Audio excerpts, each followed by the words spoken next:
Deyir, bir nəfər imkanlı bir şəxs var idi.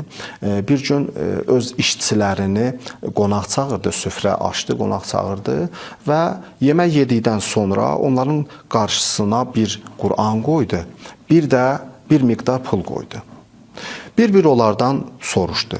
Əvvəl qaroltusundan soruşdu. Dedi ki, Quranı seçirsən ya o pulu.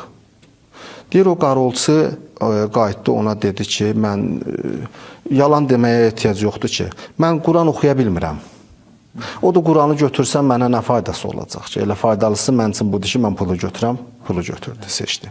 Sonra deyir, əkincisindən soruşdu, dedi, sən hansı seçim eləyəcəksən? O da dedi, mənim düzdür, Quran seçərdim, amma həyat yoldaşım xəstədir, pula ehtiyacım var. Mən pulu seçirəm. O da pulu seçdi.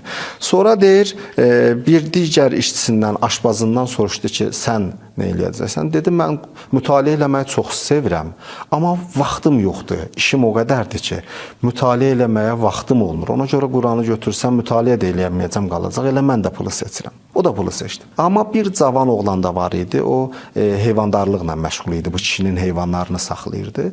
Ondan soruşdu ki, sən hansı seçim eləyəcəksən? Deyir, o qayıtdı. Bilirdi ki, bu imkansızdır, fəqirdir. Onlardan da vəziyyəti yaxşı deyil.